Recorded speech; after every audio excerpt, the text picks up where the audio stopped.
Let's see what we got. All the way up. Go! Here's Chauncey Billups. Here it is. He's got it. He's got it. Chauncey Billups hits the three. With a steal and the drive. Lays it up. Lays it in. Count that baby. And a foul. Bonjour à vous tous et bienvenue dans le podcast Les Chroniques de Motor City. Les Chroniques de Motor City, c'est votre podcast dédié à la culture et à l'histoire des Detroit Pistons. Ensemble, nous voyageons à travers le temps pour découvrir ou redécouvrir les moments qui ont compté dans la vie de notre franchise préférée, depuis sa création jusqu'à aujourd'hui. Pour ceux qui ne nous connaissent pas, je suis Winston, il y a eu déjà 5 épisodes publiés sur ce podcast et voici le 6e. Alors, après 2 épisodes qui ont été totalement dédiés aux Bad Boys, et qui ont bien marché, merci à vous. On va reculer un tout petit peu plus dans l'histoire et reparler des années 50, ce qui correspond à peu près au tout début de la NBA, à l'époque où les Pistons n'étaient même pas une équipe de Détroit, mais une équipe de Fort Wayne. Alors, bon, je sais que cette période est un peu moins intéressante pour vous, et c'est beaucoup moins populaire que les années Bad Boys, ça j'en ai conscience. Les joueurs de l'époque, vous les connaissez un peu moins, ils sont un peu moins populaires. En soi, c'est même des images qu'on n'a pas ou peu vues. On a quelques photos en noir et blanc, c'est assez difficile de s'identifier à cette époque et tout, ça je comprends. Bon, mais pourtant si on en parle, c'est que ça vaut le coup. C'est dans ces jeunes années que la NBA est sûrement un petit peu la plus folle, quoi. Il y a des tonnes d'histoires qui sont super intéressantes, assez ahurissantes aussi, et en fait qui seraient totalement impossibles à raconter aujourd'hui. C'est dans les années 50 qu'il y a les histoires les plus drôles d'un côté et les plus tragiques de l'autre. Et celle que je vais vous raconter aujourd'hui en fait d'ailleurs partie. Alors plutôt du côté tragique et du côté aussi un peu ahurissant. Je vais vous raconter l'histoire de Jack Molinas, qui est connu, je vous le dis tout de suite, comme étant l'un ou le plus grand criminel de l'histoire de la NBA. Un jour, j'en suis sûr, il y aura un film qui sera réalisé sur la vie de ce mec. D'ailleurs, je ne comprends même pas pourquoi il n'y en a pas déjà eu un. Il y a tous les ingrédients pour un bon film. Il y a des paris illégaux, il y a des gangsters, il y a des morts violentes, il y a la mafia, il y a la prison, mais il y a aussi beaucoup de basket, puisqu'on est là aujourd'hui, et beaucoup de talent. L'histoire de Jack Molinas, c'est celle d'un grand basketteur, ou au moins d'un futur grand basketteur, qui a préféré se la jouer à la Henry Hill des affranchis, plutôt que d'entrer au Hall of Fame, ce qu'il aurait pu faire. Et bien évidemment, comme dans tout film de gangster, l'histoire va très mal finir. Donc on y va pour l'ascension et la chute de Jack Molinas, le basketteur devenu criminel, qui entraînera dans sa chute pas mal de joueurs, pas mal d'équipes et pas mal d'universités.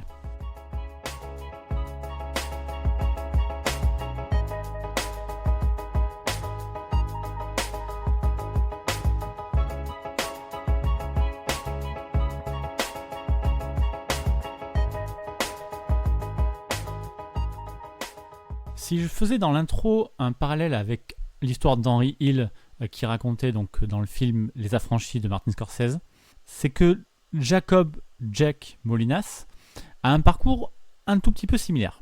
En fait, comme lui, il grandit dans un quartier difficile à New York. Alors, c'est le Bronx des années 30 pour Molinas, quand c'était Brooklyn des années 40 pour Hill. Et comme Hill, Molinas va rapidement traîner dans les rues pour faire à peu près n'importe quoi.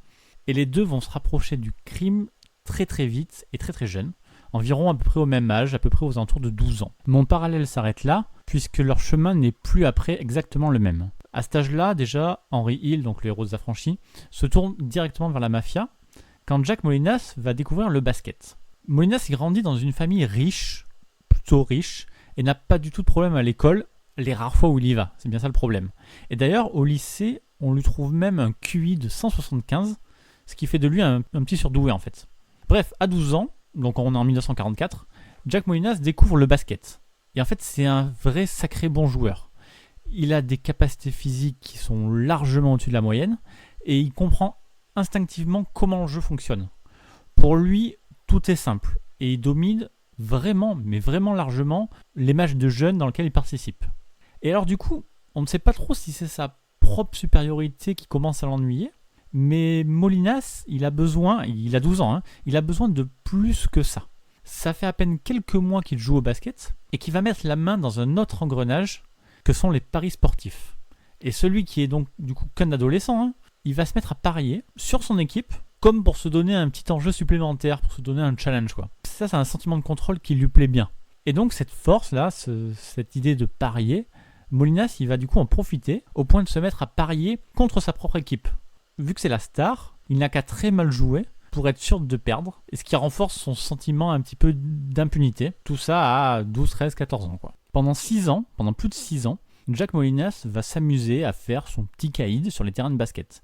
Il parie sur énormément de matchs et n'hésite pas du tout à truquer ses propres matchs pour être sûr de gagner. Et son petit business, il commence à prendre pas mal d'ampleur. Et Jack Molinas va carrément étendre son trafic en bossant avec un autre parieur de basket, Joe Haken, qui est le demi-frère de Cornelius Kelleher, un gros bookmaker véreux de New York. Et tous ensemble, ils vendent à d'autres parieurs des infos sur les matchs qui truquent. Voilà. Mais donc, malgré son trafic à temps plein maintenant, Molinas continue son parcours de basketteur. Et chaque année qui passe renforce son talent. Ses capacités sont bien trop évidentes pour être ignorées. Et il a juste même son intelligence qui lui permet de vivre 2 vies complètement différentes. Et assez naturellement, en 1950, Jack Molinas intègre l'université de Columbia avec une bourse pour le basket. Mais une fois en NCAA, Molinas continue ses magouilles, tout comme il continue d'avoir de très bons résultats sportifs. Sauf qu'il parie un peu moins contre son équipe, alors même qu'on lui a fait une grosse proposition pour truquer un de ses matchs en NCAA en 1951. Alors par contre, pour sa 2e année, Molinas va être exclu 6 mois de l'équipe de basket. Il y a eu un incident qui était un peu bête. Il s'est fâché avec d'autres étudiants qui balançaient des bombes à eau et lui il leur a jeté un verre d'eau. Sauf que le verre est passé par la fenêtre et a éclaté le pare-brise de la voiture de Mark Van Doren, qui est prof à l'université et qui est surtout prix Pulitzer de poésie en 1940. Et Molinas est le seul à prendre, le seul à être puni, il est lâché par tout le monde, et choisit à partir de ce moment-là de ne plus privilégier son équipe, mais de le privilégier lui-même. Et s'il faut truquer ses propres matchs, il le fait désormais sans aucun scrupule. À partir de ce jour, son trafic explose. Molinas truque un match sur 2 de son équipe de Columbia. Un coup, il fait exprès de perdre pour empocher l'argent de son pari. Un coup, il joue terriblement bien, ce qui lui permet de s'enrichir, de se venger de sa fac, tout en continuant de rester un des top prospects de l'époque. Le 19 février 1953, par exemple, juste avant la fin de son cursus, il marque 41 points, ce qui est la plus grosse performance individuelle de l'histoire de l'université. Et donc, tout à fait logiquement, à la fin de son cursus, Molinas est sélectionné en 3e position de la draft 1953, intègre la NBA, et donc il est sélectionné, évidemment, par les Fort Wayne Pistons. En fait, au début des années 50, la ligue n'est pas exactement ce qu'elle est aujourd'hui, avec évidemment beaucoup moins de talent.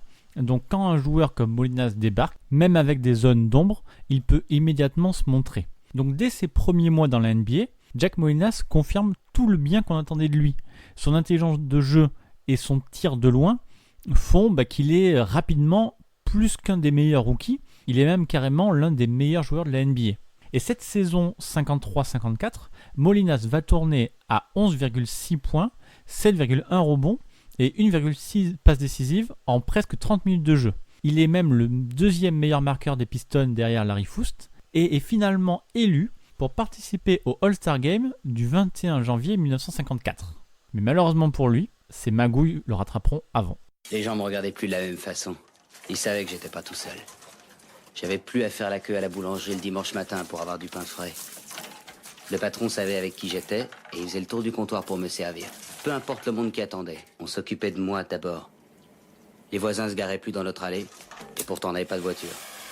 J'avais tout ce qu'on peut avoir. Un jour, un des gamins du quartier a raccompagné ma mère jusqu'à la maison pour lui porter les courses. Vous savez pourquoi ? Par respect. Le problème de Molinas, c'est qu'en entrant en NBA, il n'arrête pas du tout son business.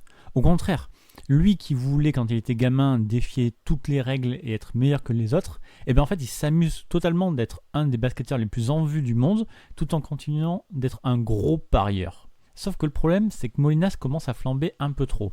Ses coéquipiers des Pistons le trouvent très porté sur les paris à l'entraînement et à côté de ça, il dépense des sommes folles qui dépasse largement son salaire de l'époque, et donc en fait ses magouilles sont de plus en plus voyantes. Il y a ce match bien connu contre les Celtics, où grâce à Molinas qui marque 18 points en première mi-temps, ce qui est son record, les Pistons mènent de 11 points à la mi-temps. Et bien évidemment le match est truqué, Molinas joue donc volontairement très mal au retour des vestiaires, obligeant même son coach Paul Burch à le clouer sur le banc en deuxième mi-temps. En toute fin de match, Molinas revient quand même sur le terrain. Il a juste le temps de faire 2 énormes grosses fautes très voyantes sur Bob Cousy, qui permettra ensuite aux Celtics de finalement gagner ce match contre toute attente, sauf pour Molinas, 82-75. Et le problème, c'est que cet incident est celui de trop. Un journaliste du New York Post remarque qu'il y a énormément plus de paris sur les matchs des Fort Wayne Pistons que la moyenne des matchs NBA. Il alerte le commissionneur Maurice Podoloff et le propriétaire des Pistons Fred Zollner, qui eux-mêmes engagent un détective privé pour trouver quel joueur des Pistons se rend coupable de tricherie. Et évidemment, les écoutes téléphoniques vont être fatales à Molinas, qui sera arrêté le 9 janvier 1954, après seulement une demi-saison de NBA. Confronté à ces magouilles, Molinas avoue avoir parié, sur plusieurs de ses propres matchs, mais selon lui, toujours en pariant sur la victoire des Pistons. Du coup, il considère qu'il n'a rien fait de vraiment condamnable. Sauf qu'à cette époque, déjà, les contrats de NBA interdisent tout pari sportif. Et donc, Molinas est banni à vie de la NBA, après seulement 32 matchs joués, et alors qu'il n'a que 23 ans. À partir de là, l'ex-joueur des Pistons va donc devenir un gangster à temps plein. Avec toujours son associé Joe Haken, il commence à corrompre, dès 1957, tous les grands joueurs des principales universités de la côte Est. Il propose aux joueurs d'énormes sommes d'argent, voire même des prostituées, en échange de leur collaboration pour truquer les matchs. Et en fait, ces jeunes joueurs-là, qui sont très talentueux, mais aussi vraiment pauvres, ils ont du mal à résister aux propositions de Molinas, qui lui en profite pour se faire à l'époque environ $50,000, soit 5 fois plus que son salaire annuel avec les Pistons. La carrière criminelle de Molinas décolle plus vite que sa carrière NBA. Celui qui pariait sur des matchs de basket de son quartier à 12 ans fait maintenant affaire avec Tommy Eboli, le boss de la famille Genovese, une des 5 familles mafieuses de New York, et aussi avec Frank Rosenthal, un gros mafieux de Chicago qui a inspiré le personnage d'un autre film de Scorsese, celui de Robert De Niro dans Casino. Avec eux, et sur les conseils de Vincent Gigante, futur parrain de la famille Genovese, Jack Molinas décide d'étendre ses activités bien au-delà du basket. Alors, il commence d'abord par trafiquer des matchs de boxe, en droguant les combattants qu'il ne peut pas acheter pour être sûr de l'issue du combat, et ensuite se met à parier sur les courses de chevaux. Là, il choisit d'envoyer des décharges électriques sur les pauvres chevaux pour les booster, ou sinon, il arrive même à pirater les horloges des bureaux de paris pour pouvoir placer de l'argent sur des courses qui sont déjà terminées. Molinas ne lâche pas l'affaire et veut à tout prix réintégrer la NBA. Alors il le fait sans doute plus par fierté qu'autre chose, puisqu'il gagne finalement immensément plus avec l'argent de ses paris qu'avec son salaire de basketteur. Mais le gars est carrément têtu et se met même à suivre pour cela des études de droit et attaque 6 ans plus tard la NBA en 1960. Les propriétaires de franchises vont voter contre sa réintégration. Et lui, il va intenter un procès à la Ligue pour atteinte à la liberté d'exercer une activité professionnelle, mais il va perdre aussi ce pari. Bon, à ce stade-là, dans les histoires de mafieux, après l'ascension, il y a toujours la chute. Et pour Jack Molinas, la chute, elle commence en 1961. Un de ses associés, Aaron Wagman, essaye d'acheter un joueur de football américain de l'université de Floride, John Macbeth. Mais il échoue dans son entreprise. Du coup, Macbeth, il alerte son coach, puis la police de l'approche de Wagman. À partir de là, tout va très vite. Le FBI rapproche cette affaire de celle d'un autre match potentiellement truqué entre North Carolina State et North Carolina. Aaron Wagman est arrêté, puis ensuite Joe Haken. Les taux se resserrent autour de Molinas. L'enquête prend d'ailleurs des proportions délirantes. Il y a 47 joueurs de 27 universités différentes qui sont interrogés. Au final, 37 d'entre eux seront arrêtés pour avoir influencé le résultat de plusieurs rencontres. Et ce seront au final 22 universités qui ont vu leur match être truqué. Jack Molinas est lâché de toutes parts et beaucoup témoignent directement contre lui. Il est donc arrêté par le FBI en 1962 et est accusé d'avoir truqué au moins 77 matchs de basket universitaire. Et il y a des gros noms du basket qui sont impliqués dans l'enquête du FBI. Doug Moe, star de l'université de North Carolina, est carrément banni par la NCAA et par la NBA, alors qu'il s'est seulement fait payer un déplacement pour rencontrer Wagman et il n'a pas donné suite. Et le plus célèbre joueur impliqué dans l'affaire est sans doute Connie Hawkins, qui avait 19 ans et qui était une superstar du Rucker Park. À l'époque, Hawkins est à l'université d'Iowa et il apparaît dans l'affaire Molinas mais s'en sort sans aucune condamnation. Alors lui, il n'aurait pas vraiment participé au pari truqué, mais aurait simplement accepté $200 de la part de Molinas pour ses dépenses scolaires. Bon, mais malgré ça, Hawkins est viré de l'université d'Iowa, puis est banni par la NBA. Connie Hawkins est donc obligé, lui, de passer par des ligues mineures, puis ensuite par les Harlem Globetrotters, et finalement arrive à accéder à la nouvelle ligue, la ABA, où il est MVP pour la première saison.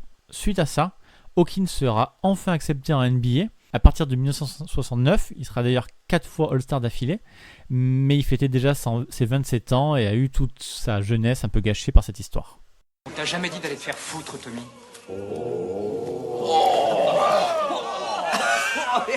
Genre, les oreilles qui décollent, c'est pas vrai, Spider, t'as pas pu dire ça. Tiens, c'est pour toi. Quel mec, balèze. Grand respect pour ce gosse. Putain, faut en avoir un paquet dans la culotte. T'es dans le vrai, fiston, faut se laisser emmerder par personne. Ah merde, il lui tire dans le pied, il lui dit d'aller se faire foutre. Et enfin, tu vas pas le laisser s'en tirer comme ça. Est-ce que tu vas laisser ce petit morveux te parler comme ça? C'est pas vrai, je rêve. On se demande où va le monde. Voilà, t'as vu où il va le monde? Ça te coupe, hein? Revenons à Molinas. En 1963, le bref joueur des Pistons est alors en plein jugement. Un peu enivré par son pouvoir, il refuse de plaider coupable, ce qui aurait pourtant pu lui éviter une longue peine de prison. Il paiera son arrogance avec une lourde sentence, 15 ans de prison pour corruption. Enfermé dans la prison d'Attica, Jack Molinas trouve pourtant un nouveau moyen de se faire de l'argent. Il va se mettre à spéculer en bourse. On passe là, en gros, des affranchis au loup de Wall Street, si je veux garder ma métaphore sur Scorsese. Jack Molinas appelle son courtier tous les jours pour gérer ses placements et vend ses conseils aux autres détenus et aux gardiens. On en vient même à permettre à Molinas de passer carrément la journée à Wall Street, où une limousine le dépose le matin et revient le chercher le soir. Je vous avais dit que la vie de ce mec, c'était un vrai film. Mais par contre, tenez-vous bien, parce que c'est pas encore vraiment fini. À partir de 1965, Jack Molinas se met à balancer au FBI de précieuses informations sur la manière dont les courses de chevaux sont truquées par les membres du crime organisé. Contre ces informations, Jack Molinas sort de prison seulement 4 ans après sa condamnation à 15 ans d'origine. À ce moment-là, Molinas n'a que 37 ans. Il choisit de vivre à Hollywood et va se mettre à traîner sur les playgrounds de Los Angeles avec le jeune retraité Will Chamberlain, mine de rien, se remet à parier évidemment sur des résultats sportifs, et met aussi en place un trafic de fourrure. Ah, il fonde aussi une boîte de production de films pornographiques et sort avec une de ses actrices. Mais par contre, depuis sa sortie de prison, Jack Molinas vit largement au-dessus de ses moyens. Le 15 novembre 1974, c'est son partenaire en affaires, Bernard Guzoff, qui est tabassé à mort dans son appartement. Ce mec-là, il avait une assurance vie de $500,000 qui revient à Jack Molinas. La police a d'ailleurs longtemps pensé que c'était l'ancien joueur des Pistons qui avait commandité son assassinat pour éponger ses dettes qui dépassaient les $600,000 et qui étaient des dettes contractées auprès de mafieux de la Californie peu recommandables. Et donc c'est d'ailleurs ces dettes et la pègre qui vont mettre un point final à l'histoire de Jack Molinas. Le 3 août 1975, à 2h du matin, Jack Molinas rentre chez lui avec une amie de longue date, Shirley Marcus. Une fois dans sa maison, Molinas et Marcus se font tirer dessus par Eugene Connor, un tueur à gages de la mafia californienne. Une première balle blesse grièvement la fille au cou, et la deuxième va se loger directement dans la nuque de Jack Molinas, le tuant sur le coup. Ce n'était donc pas lui qui avait commandité l'assassinat de son associé, mais bien la mafia qui avait décidé de se débarrasser des deux personnes. 7 ans après sa sortie de prison, Jack Molinas n'avait pas réussi à stopper sa chute. Il était surveillé depuis de longs mois par la police de Los Angeles pour ses vidéos pornographiques, pour son trafic de fourrure et pour ses amitiés avec les pontes de la mafia californienne. Le meurtre de son associé et les centaines de milliers de dollars qu'il avait accumulés de dettes, ce n'était pas suffisant pour qu'il comprenne les risques qu'il encourait.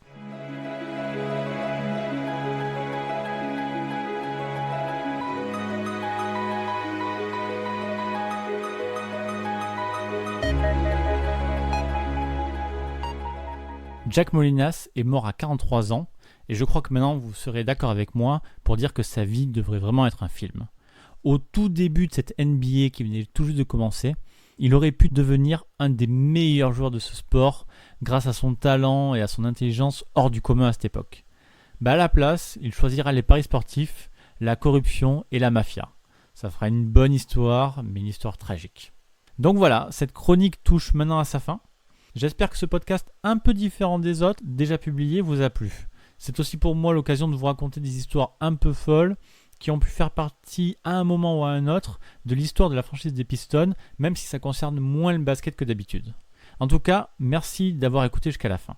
Et comme d'habitude, vous pouvez retrouver tous les épisodes des chroniques de Motor City sur les plateformes Apple Podcasts, Google Podcasts et Spotify, ainsi que sur les agrégateurs de podcasts comme Podcast Addict sous Android.